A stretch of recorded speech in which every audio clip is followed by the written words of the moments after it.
Marwadi university మంచి భవిష్యత్తు కోసం తెలుగు విద్యార్థులు ఇష్టపడే యూనివర్సిటీ. కాల్ 9059052378 9059052379. నువ్వు వచ్చావు, నిన్ను కూడా కలిపేసుకుంటున్నావు. నిన్ను ఇంటి దాకా తోడుగా రమ్మన్నాను. ఉండనివ్వండి కరణం బాబు గారు, మీరు అమ్మాయితో లోపల కాలక్షేపం చేస్తే వీడు నాకు తోడుగా ఉంటాడు. కాసేపు మీ ఇద్దరం కృష్ణారామ అనుకుంటాం.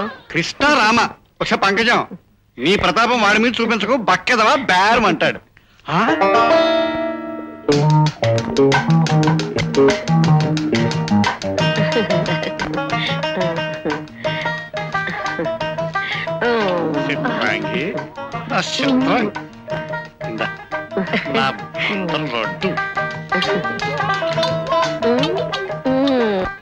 మీ కారణంగా మంచం బాగా చేయించుకోలేక చస్తున్నాను అనుకోండి. మంచాన్ని నేనేం చేశాను? మల్లెపూ దండ తీసుకో. మన క్రోధం అయితే మన దాటికి రాత్రి 3 మంచాలు ఇరిగిపోయేవి. ఏమే చిత్ర, పంతులు మందు కొట్టేసి కోళ్ళ కునికేసేసాడా? అంతకన్నా తీసి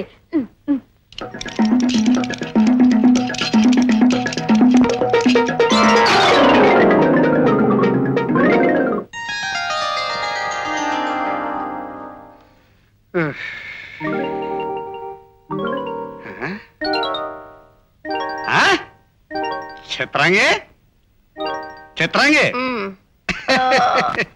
అబ్బా ఒళ్ళంతా ఒకటే నొప్పులు బాబు.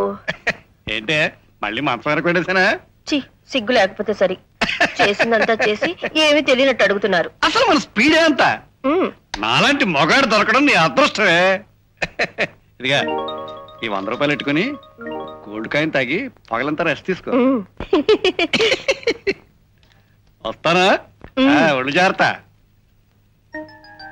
చేతగాని సార్ పెద్ద మగాన్ని అనుకుంటున్నాడు. ఏమిటి పంతులు గారు, ఇక్కడికి వస్తే చాలు మిషన్ గన్లా దడదలు ఆడించేవారు. ఈ రోజు చాలా నీరసంగా కనపడుతున్నారే. నీరసంలో గొడవలతో బొత్తిగా మనశ్శాంతి లేకుండా పోయింది. నీ దగ్గరికి వస్తే కాస్త హుషారు వస్తుందని ఇలా వచ్చాను. అయితే ఇవాళ మంచం ఇరగొట్టారన్నమాట. ఆశలేం పెట్టుకోకు, నువ్వు కాస్త హుషారు ఇవ్వాలే కానీ 4 మంచం కోళ్ళు ఇవ్వడం విరగొట్టేస్తాను. చిత్రాంగే, ఏమిటి ఈ దిక్కుమాల వీరభద్రంగా ఇప్పుడు వచ్చాడు? అని ఏం చేయమంటావు ఇప్పుడు? వెళ్ళి అవతలి పొమ్మని చెప్పండి. దున్నపోతు వాళ్ళకు ఆయనను. నాకు మీతో ఉండేసుకొని ఉంటుంది. నిజమేననుకో, కానీ ఎంతైనా ఈ ఊరికి పెద్ద. నన్ను మెడబట్టుకు బయటికి గెంటేగలే. ఇప్పుడు అలాగే పోనీ కాసేపు మీరు మంచం కింద దూరండి. ఆయనతో 4 మాటలు చెప్పి బయట పంపించేస్తాం. కానీ నేను ఈ మంచం కింద ఉండగా వాడు కానీ మంచం వెరకొడితే మీ ఇద్దరు నా నెత్తిన పడతారు. ఆయన మీ అంత మొనగాడు కాదులేండి. నిజమే అనుకో. చిత్రాంగి దూరండి. తప్పదా? తప్పదు. త్వరగా పంపించి. అమ్మో చిత్రాంగి, ఇన్నేనే యామే చిత్రాంగి, ఇందాక నుంచి పిలుస్తున్నాను, బయటికి రావేమే? ఎలాగూ మీరే లోపలికి వస్తారు కదా అని. నేను రావటం కాదే, ఈ రాత్రి పంపిస్తాను. ఏంటి డబల్ గొంతు అరుస్తున్నావు? ఏ ఆడపిల్లనైనా ఇంత గట్టిగా నొక్కితే ఇలాగే అరుస్తుంది. వెళ్ళి సాపాదిండి పట్టరా చెబుతాను. ఈ రోజు ఇక్కడ వద్దు, డాబా మీదకి వెళ్దాం. డాబా లేదు గీబలేదు, నాకు మూడ్ వచ్చేసింది. సాపేసేవే. నా రాజా కదూ, నా మాట వినమ్మా. డాబా మీదకి వెళ్దాం. సరేరా. పుట్టుకు మీరు వెళ్ళిపోండి. అబ్బా, వీడెక్కడ దొరికాడండి నా ప్రాణానికి? సమయం చూసి దెబ్బ కొట్టకపోతే నాకు మనశ్శాంతి ఉండదు. ఏమిటోనే చిత్రాంగి, రాత్రంతా నీతో గడిపి ఇంటికి వెళ్ళానుకో, ఒళ్ళంతా నొప్పులే నొప్పులు. మరి మీరు సామాన్యులు ఏమిటి? మరి మనం అంటే ఏమిటనుకున్నావే, అభినవ మదన కాంబోజ రాజులం. ఎవరు వచ్చినట్టున్నారు? చూడు, ఆ వచ్చింది వీరభద్రంగాడు అయితే చెప్పుచ్చు కొట్టి గుమ్మం తగ్గించి బయటికి పంపించే. నన్ను మంచం కింద దూరమండాలో అటకే కూర్చోమండాలో చేసావంటే నేను ఊరుకోను. మీరు ఇక్కడే ఉండండి, ఎందుకైనా మంచిది. గదిలో లైట్ తీసేస్తాను. లైట్ తీసేస్తానంటావా?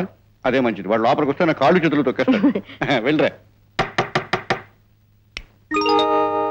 అమ్మా, వీరభద్రం గారు వచ్చినట్టున్నారు.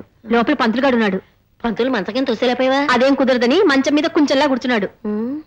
అయితే ఓ పని చేయి, భద్రం గారిని తీసుకుని డాబా మీకు వెళ్ళిపో. లోపల చీకటేగా, పంతులు నేను చూసుకుంటాను. తొందరగా వెళ్ళు. ఇంకా ఎంతసేపు ఎదురు చూడాలి చిత్రాంగి? ఏమిటే చిత్రాంగి, ఆ వచ్చిన వాడిని పంపించేశావా? పంపేశానండి. ఏమిటే ఈ మధ్య నీకు బాగా ఒళ్ళు వచ్చినట్టుంది. అంతా మీ చలవే. ఎంత బరువు ఉన్నావు ఏమిటి?